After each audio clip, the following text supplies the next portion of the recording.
Бірін-бірі арбасқан ғаламат секундтар өтіп жатты. Бір кез Рысқұл шыдай алмай: «Әй, шері», деді жай ғана. «Мен саған тимеймін, бара бер». Барыс Рысқұлдан көзін тайдырып әкетті де, бүлдірмей жапырақ шөп шаламда сыбдырлатпай, мамық үстімен бара жатқандай маң басып, аяқтарын сылаң тастап, сұлу мүсін кете барды. Енді бір сәтте ол қарсыдағы жарқабақты қиғаштай тартып, жоғары шыңға қарай көтеріле берді.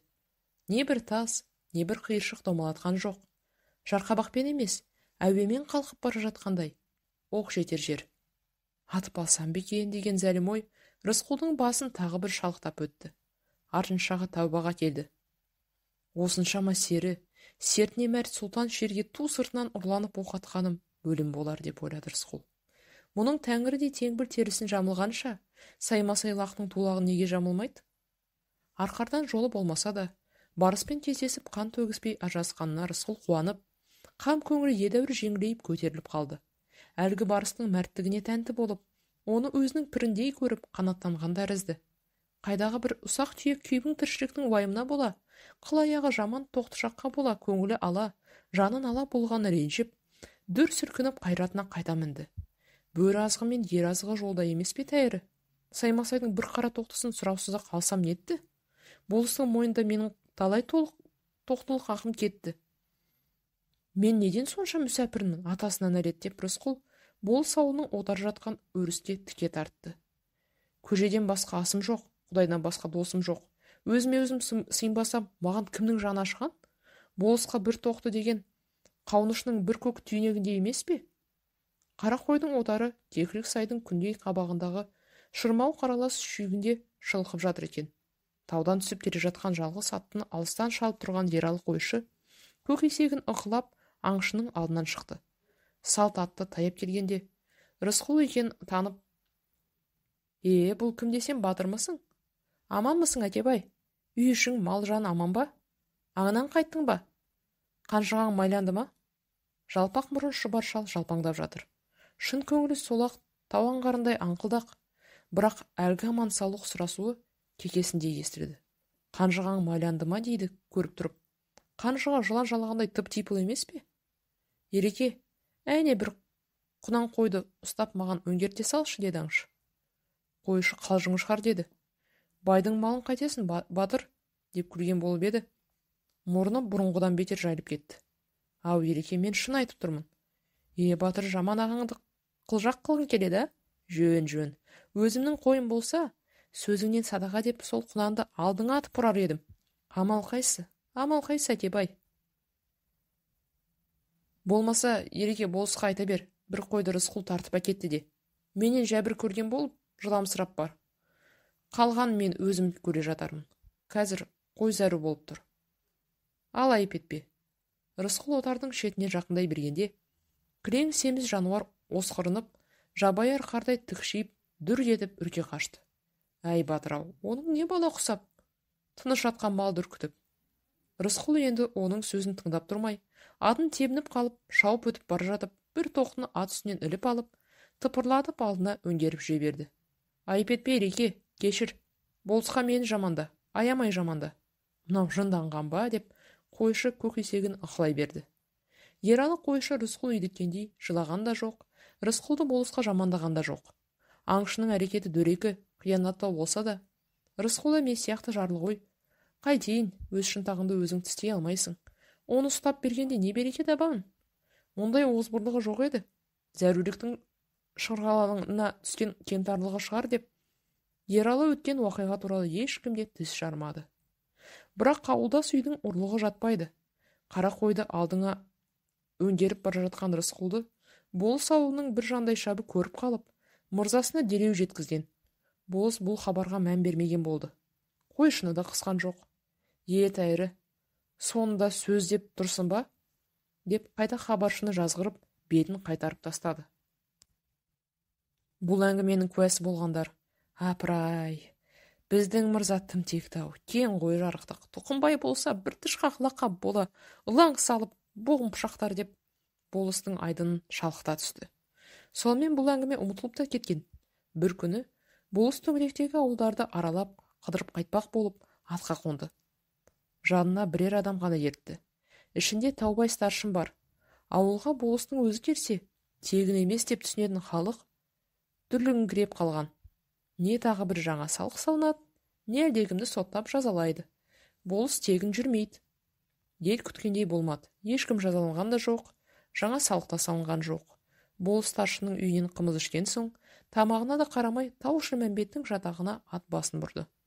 Аттың басын Рысқұлдың лашығының маңдайшасына тіреп тұрып, «Рысқұл, о батыр, бер шығып кет» деп дауыстады.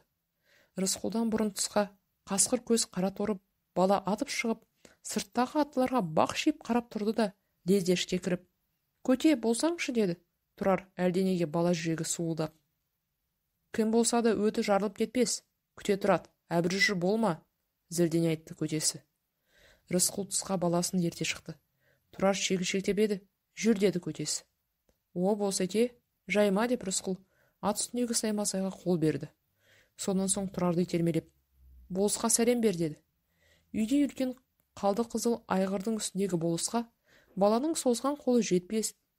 Болыс та еңкейе қоймады. Әлгі жаман немен бе батыр» деп болыс балаға назарын болар болмасқан аударды.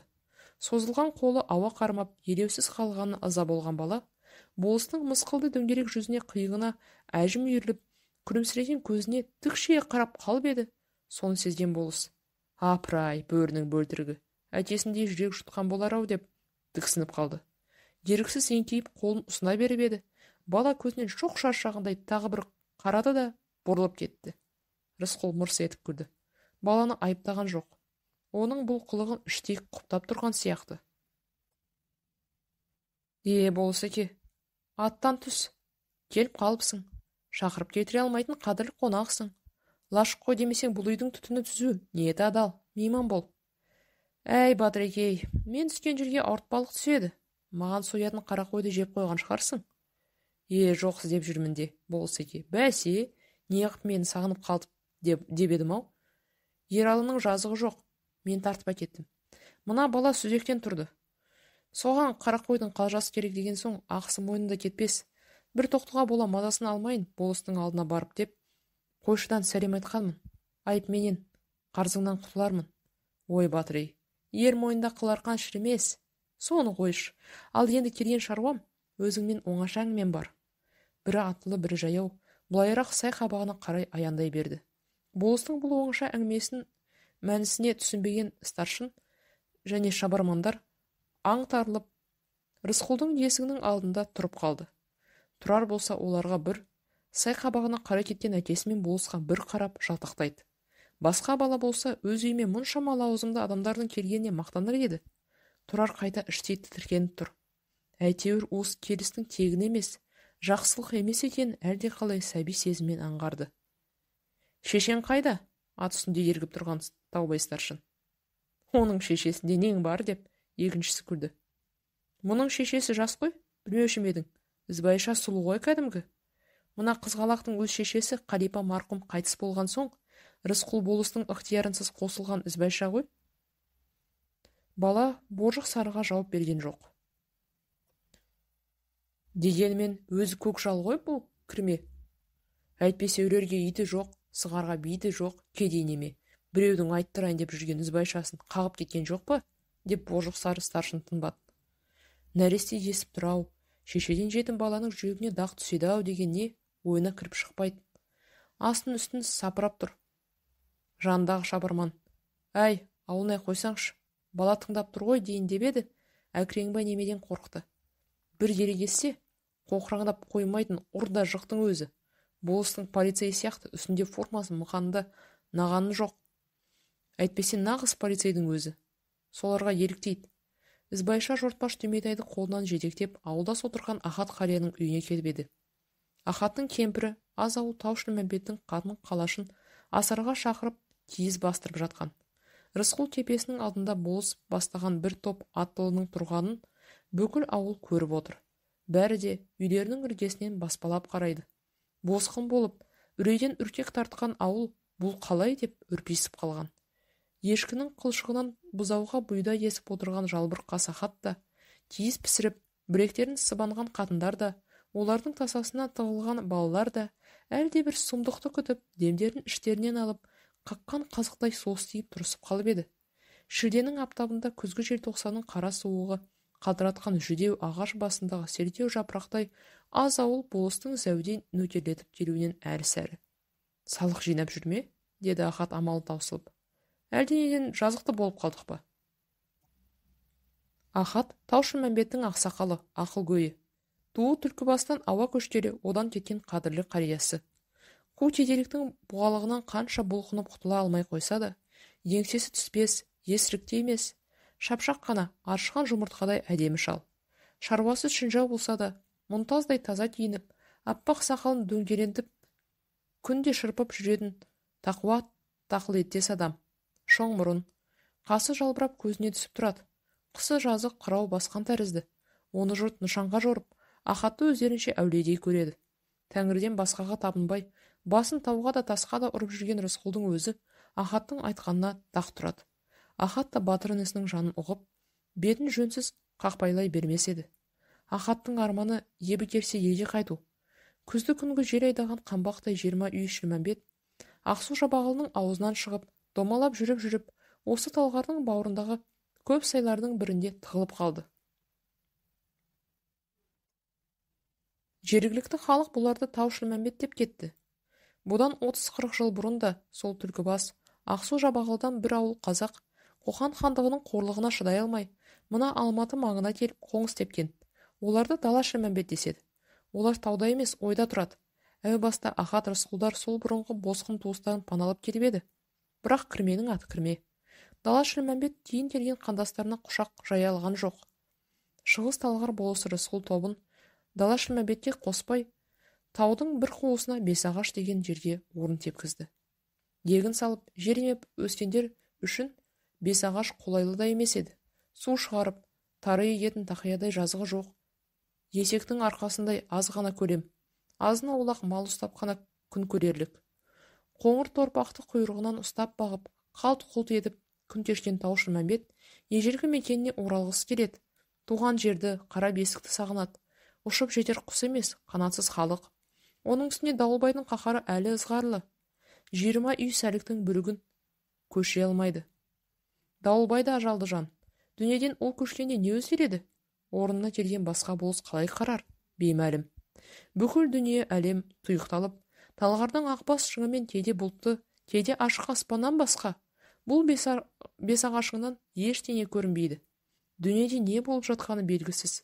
Орыс патшасы мен Жапон соғысып жатыр деген сөз шығады. Ол не соғыс, кімде не жетпей қалған, ол жағы қараңғы. Осындай бір оқшау қалған, қаңғырған кірме атанған аз ауылға болыстың дәл өзі тапатал түсте келіп, Рысқұлмен оңаша сөйлесіп тұрғанда не сыр бар? Ауыл аң-таң, Ахат аңырап қалған, көсем қарттың өзі қайран болып отырғанына қарап, басқалар да үміт пен үрей аралас бейжай хал кешулі.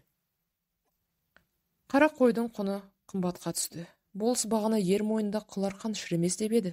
Сол қыларқан қазір Рысқұлдың мойнына бұғалық болып бөлінді де қылқындыра бастады. Болыс Рысқұлдың болмашы кінәсін кешпеді. Қара қойды желеу етіп, Рысқұлды тағы бір қиын жолға айдап салды. Айтқанын істемесе айыпты болатын болды. Ел орынға отырған апақ-сапақта Рысқұл шабдар шолақты ерттеп, атқа қонды да ереңсіз ғана шірікті сайдың табаны түсіп, тал-талдың арасымен ылдилап бара жатты. Бұл жорықты Ахаттан басқа ешкім байқаған жоқ. Қарттың жүрегі әлденені сезгендей қобалжып қалды. Мына батырды болысы түскір тағы да жылқыға жұмсадау. Тағы бір лаңға қалмасақ нетті. Төңірек біткеннің құл құйрығын болыстың қорқау көмейіне тыға-тыға бұл Рысқұл бұрын не береке тапты? Әрен қойдырып едік, өзде енді жылқы алуға бармаспын деп серт беріп еді. Мынау не жорық? Қақпанға қайта түсіп кетті-ау арланым деп. Ахат іштен тынып, бір күрсініп, Рысқұлды жұдып жіберген сайдың түбіндегі үрейлі қараңғылыққа үңіле қарады. Обыр қараңғы түн болыстың өңешіндей үңірейіп міз бақпады. Шабдар салт атты сай табандағы жалғыз аяқ соқпақпен ың-шыңсыз жолбарыс жүріске салып, сырғанап кетіп барады. Бірер рет Рысқұлдың өңінің астынан жарқалат зу-зу етті. Қалың шырғанақтың арасынан көздері жарқ-жұрқ етіп, өкі қалбаң ете қалды. Шапраш көзім, деді Рысқұл өкіге мырс етіп. Екеуміз де түн қарақшыларымыз. Біздің тіршілігіміз түнде біткен. Қоян аңдып сорлап отырсын ғой. Бұл жолы Рысқұл осы түнде үйірлі жылқы алып қайтпас. Бұл жолғы сапар жалғыз аттың әрекеті. Сол жалғыз аттан гөрі үйірлі жылқы алып қайту әлде қайда оңай еді. Бұл сапарда болыс Рысқұлды Тұқымбайдың әйгілі қызыл жебесіне жұмсап отыр. Қызыл жебе, арғысы албан, бергісі қаңлы, ысты, жаныз, жалайыр, шапрашты жайлаған осы өңірдің маңдайдағы жарқыраған жұлдызындай аты шулы жүйрік ат. Қызыл жебе, болыс ауылының Керім деген кембағалдау бір шаруасының жалғыз салпы қарын қара биесінен туған шінжау, қылаң қызыл құлан еді.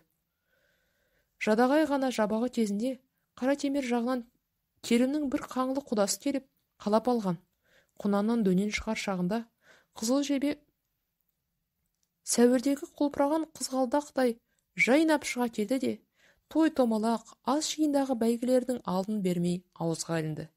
Осыдан бір жыл бұрын Қаратемір жазығында болған бір бәйгеге Рысқұл Тұрарды артынан мінгесіле барды. Тұрар қызыл жебенің әруағы асқан шағын сонда көріп, Бесағашқа қайтып келген соң балалармен ойнап жүріп, жаяу жарыста «Мен қызыл жебеймін» деп айқай салып еді. «Е, саған, сен шолақ шабдарсың» деп таласат қорған ұстаның баласы Арман. Арман осы Бесағашта туған бала. Тұрармен түйде жасты. Әкесі ата-бабаның жұртына оралар күн болар ма деп атын Арман қойған. «Е, саған, мен қызыл жебеймін» деп қасарсат Тұрар. «Өй, өзің ойлаш, сенің көкеңнің мініп жүргені қызыл жебе емес, шолақ шабдар ғой» деп Арман құдайшылығын айта бастайды. «Шолақ шабдар мен емес, Оразбақ» деп Тұрар жөн тауып кетеді. Оразбақ Рысқұлдың інісі Молдабектің баласы. Ардың күрдің мақтаншақтау. «Иә, шолақ шабдар менмін» деп Оразбақ тұмсығын көтеріп мақтанып қалады. Өйткені Бесағашта шолақ шабдардан артық ат жоқ. Оразбаққа соның өзі дәреже. «Әне, айттым ғой» деп Тұрар жеңіп шығады. Енді оның қызыл жебе екеніне ешкім таласпайды. Қазір мына Рысқұл сол Тұқымбайдың қызыл жебесін қайтсе де алып қайтуы керек. Бағанағы болыстың онымен оңаша сөйлесуі осы жағдай. Болыс Тұқымбайдан қызыл жебені қалап, сөз салғалы қашан. Тұқымбай икемге келмеген соң, қызыл жебенің түбі біздің ауыл, тұлпар түбір табады. Керімнің қара биесінен туған құлын екеніне ешкімнің дауы жоқ. Малымызды қайтар деп бопсалапты көрді, бай көнбеді. Тұқымбай да осал қызыл көз емес еді. Соңғы сайлауда болыстыққа да таласқан. Содан да Саймасаймен арасы ашыла берген. Ендігісі ерегеске айналды. Саймасай аламын деді. Тұқымбай ала алмайсың деді. Ендігі мақсат сол сасық Тұқымбайды қалайда бір мұқатып қалу. Рысқұл басын қайда, қандай іске тігіп бара жатқанын білмеді емес. Қызыл жебе қолға түскен күнде де Саймасайдың бойына сіңбейтінін сезді де, бағанаға оңаша әңгімеде де осы шүбәсін білдіріп еді болыс. «Әй, Бәдіреке, қолыма бір тигізші, ар жағын өзім білем ғой, мүмкін қырғыз асып жіберермін.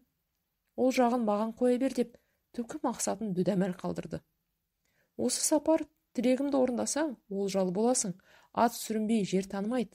Осыдан осы айтқанымды істесең, арамыздың суысқанын мен де ұмытайын, сен де ұмыт. Ырылдарсың, қаппасын, менен жақсы таппассың. Түбі бірге туыссың, сен шымырда, мен жаныс. Екеуі бір әке бір шешеден. 40 жыл қырғын болса да, қиыспайды туысқан туысқа» деген. Рысқұл болыстың бұл айтқанына тағы шүбәләнді. Түбі бірге түртпейтін болса, туысқан қиыспайтын болса, жаныс тұрмақ шымырда шымыр өзегіне неге сыйғызбайды? Дауылбай ата жағынан маған сенен гөрі жақын емес пе еді? Бұл ойын ол дауыстап айтқан жоқ. Тағы да «Бопты болса ке» деді, өтпесте лажы қалмаған. «Саймасайдың жерін жайлап, суын ішіп, отын оттап отыр екенсің. Айтқанын істе, айтқанына көн, айдауына жүр. Өйтпейді екенсің, жөніңді тап, айда Шығыс Талғар болысының шебінен тайып тұр. Қайда барсаң онда бар». Шығыс Талғар топырағына табаны тигелі 20 жыл. Сол 20 жылдан бері сол бір көзіне көрінбес қыл шылбырды Рысқұл мойнына іліп алды. Қанша бұлқынса да құлдықтың қарғы сатқан бұғалығынан құтыла алмады. Соңғы бір жыл болыстың іргесін аулақ салып көріп еді. Тұзаққа қайта келіп түсті. Бір қойдың құны желеу болды. «Қойды қойш, Саймасай өз жерінен қуат, қайда барып сият. Түлкібас дарбазасы жабық. Меркемен жуалдан мекен табылмады. 7 шоқылы талғардың алпауыт шыңы, жаңғырық тамбасы алтынмен булағандай балқып, Айналасын адасқақ алау шалып, толықсыған ай кербес көтеріліп келе жатты. Жайшылықта көзде ілінбей тұрған кілегей кірбің бұлт абайлап қана алтын жалатқандай айдарлана берді. Ай құлақтанып көтерілді. Ай сәулесі сайдан шығып, жазыққа ілінген Рысқұлдың кіршең ақ қалпағында шалып қалған. Шабдар да қылаң, сұрқай шекпен де қылаң. Түлкібастан қалған жалғыз белгі ақ қалпақта қылаң.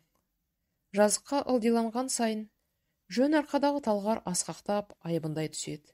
Рысқұл қазір тауфиқсыз жорыққа шығып бара жатып, артына қарап, ай нұрына малынып манаураған талғарды көріп, былтырғы оқымысты орыспен соның шыңына шыққаны есіне түсті. Ол да бір бақытты күндер екен-ау, адал, ақ жол еді ғой деп күрсінді. Содан соң аңылдап, өзінің құрандай көретін жалғыз ауыз өлеңін айтты.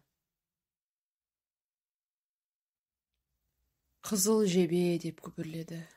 Рысқұл осыдан жолы болып қызыл жебе тақымына бір тисе, атасынан рет тас басып, тау асып, Ақсу Жабағылға бірақ тартып кеткісі де келді. Ақсу Жабағалы есіне түскенде, үлуде бір жігері құм болып, көзіне жас келіп қалатын ауруы тағы ұстады. Бірақ Түлкібастан өзі бастап алып келген арық тұрақ ағайынды қайтеді.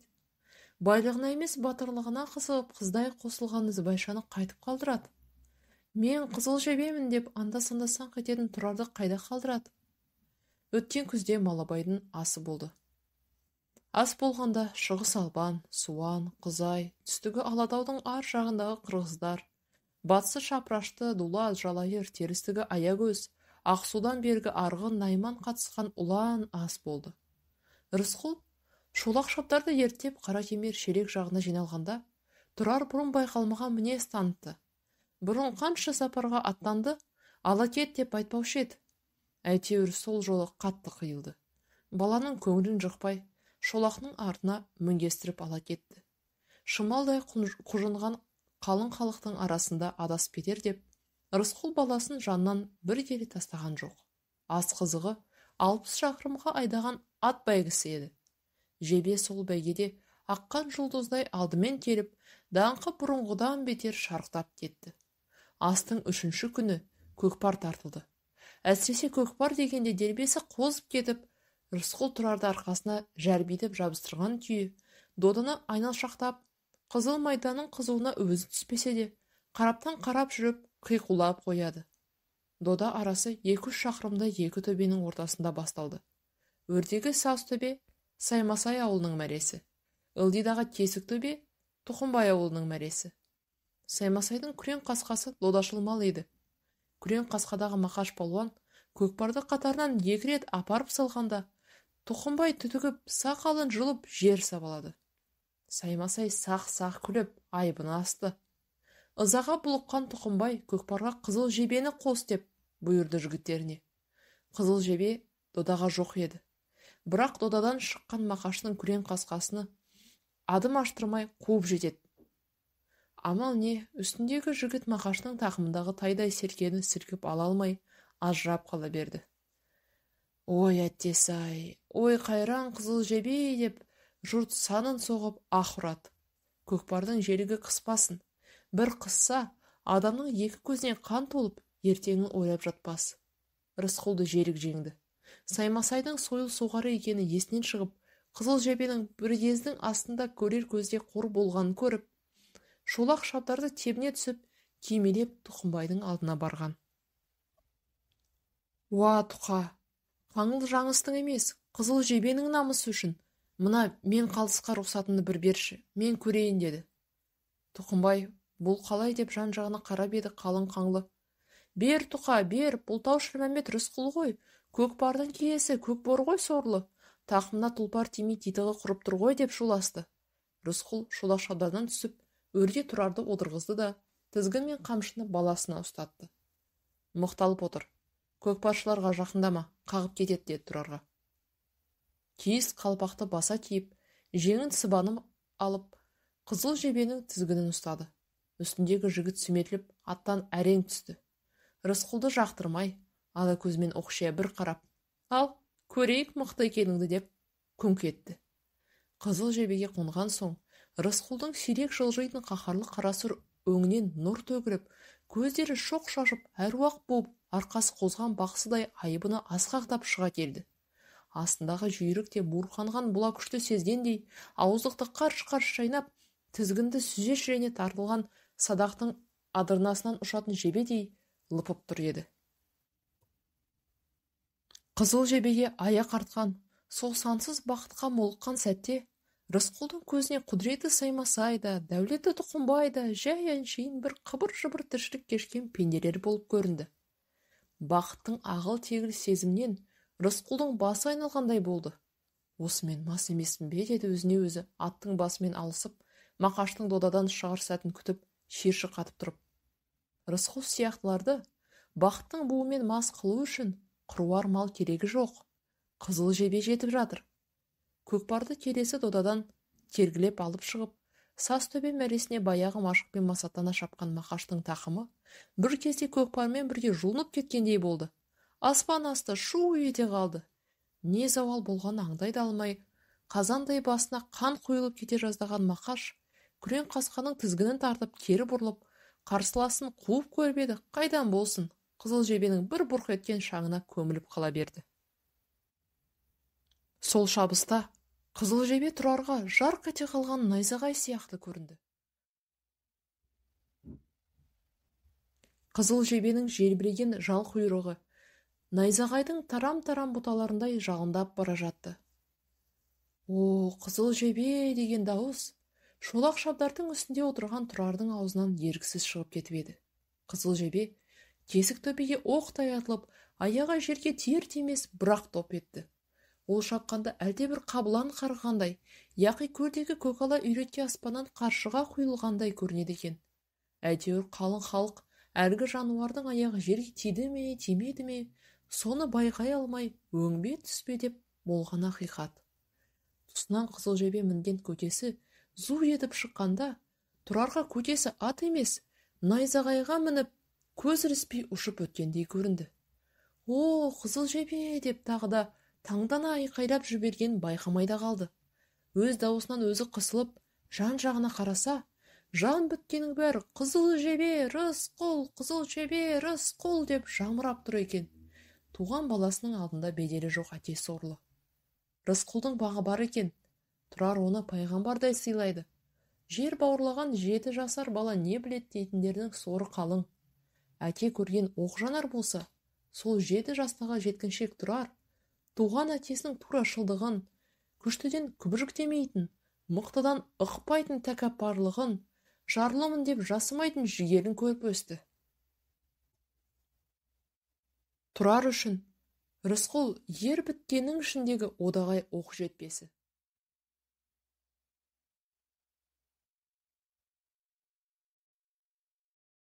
Ал енді әкесінің қызыл жебеге мініп отырғандағы келбетін көріп, Тұрардың төбесі көкке жеткендей, аспандағы жұлдызды қолмен ұстап тұрғандай болды. Қызыл тұлпардың үстіне құрыш қонғандай әдемі сурет жас баланың жанын әлдилейді. Рысқұл садақпен атылған қызыл жебенің құрыш ұшындай болып барған.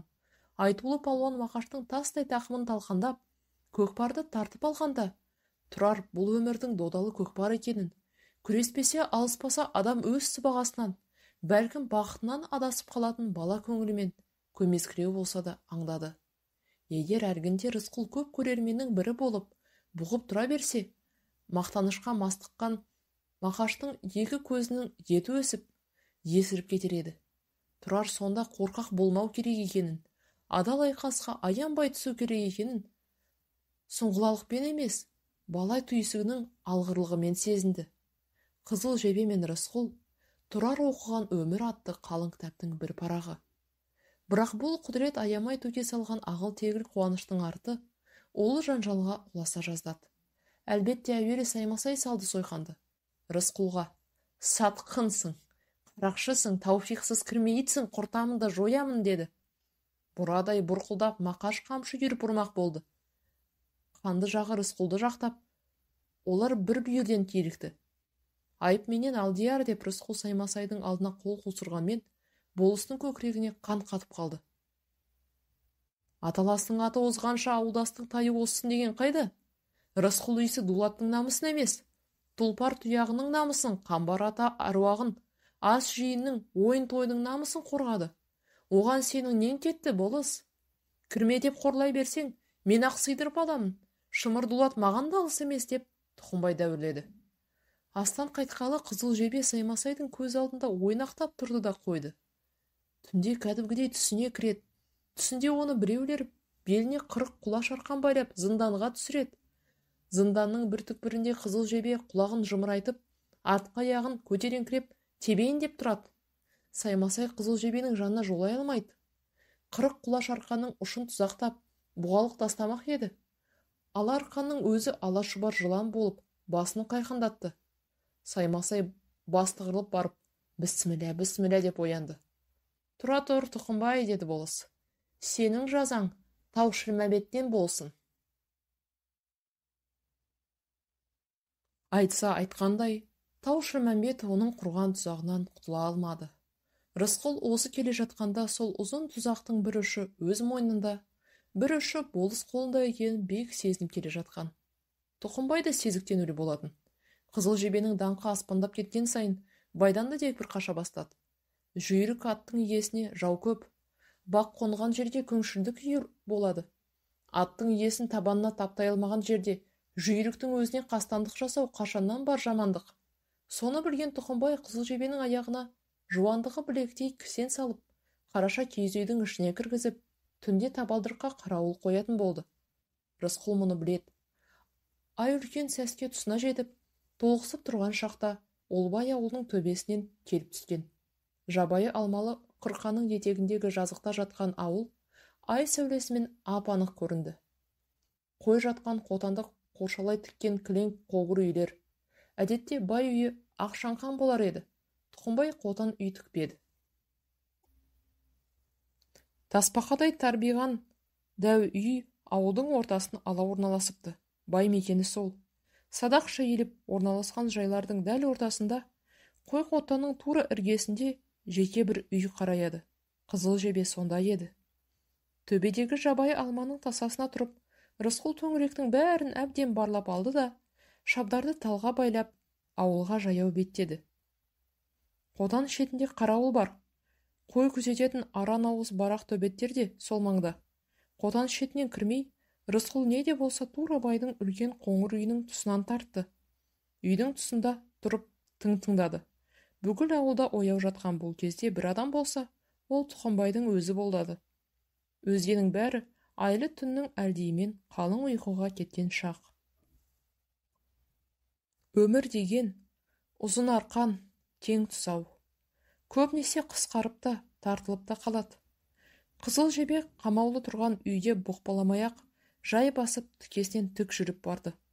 Бұқпаласаң-ақ адам тұрмақ мал да сезіктенеді. Күйіс қайырып, мекіреніп қойып, қойлар жатты. Дүрліккен жоқ. Ендігі қиыны есіктен қарағанда қызыл жебе үрікпесе болар еді.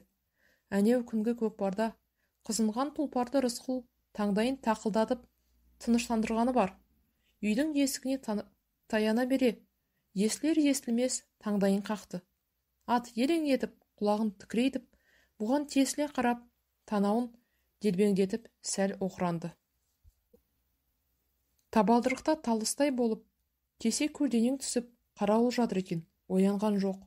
Мұрнын дем ала алмай, аңырайып, аузы ашылып ұйықтайтын дәу неме екен. Рысқұл оның үстінен абайлап атап өтті де, ашық аузына жұмарлап, жұдырықтай орамалды тығып жіберді. Екі самайының көк тамырын езіп-езіп, есінен тандырып, үймедей неменені іргеге қарай сүйреп тастады.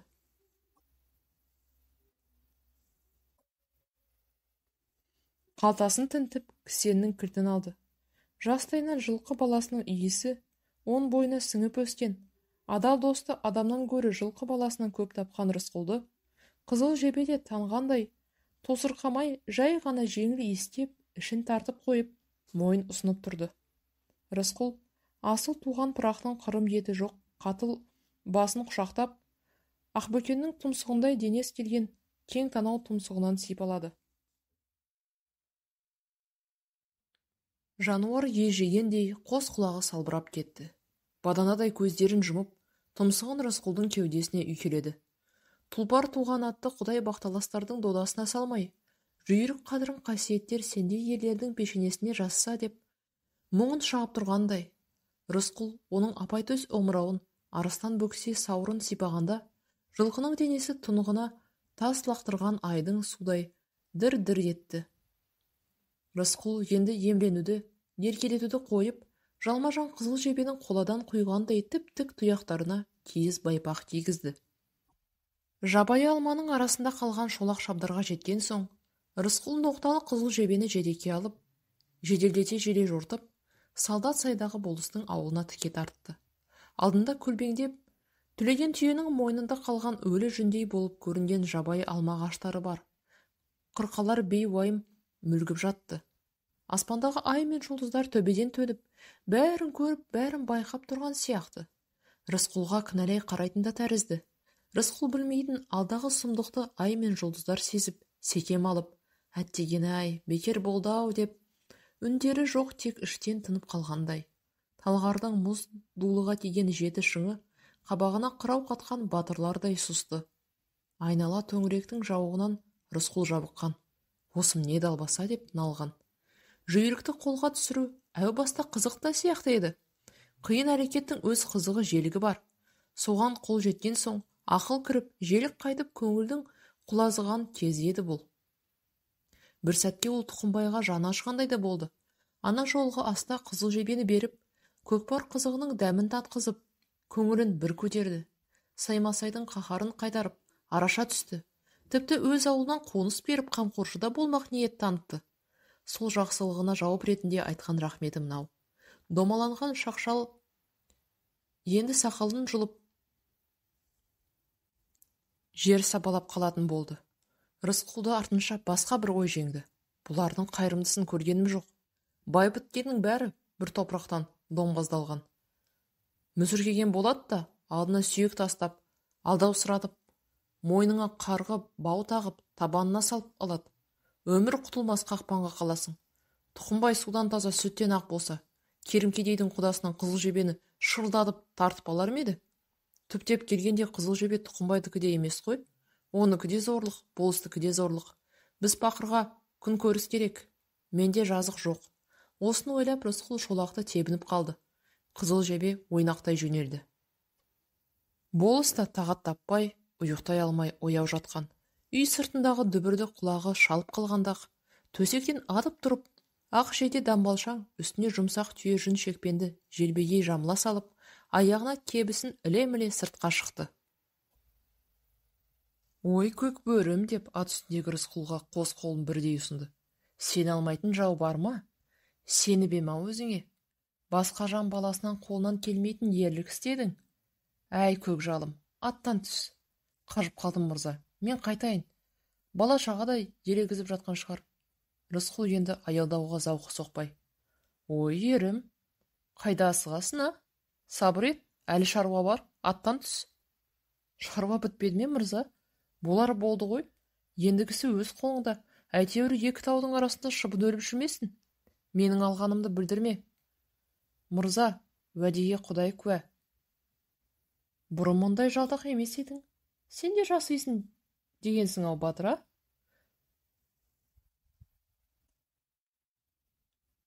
Бұл Тұқымбай итке істеген қорлықтың бісміләсі ғана.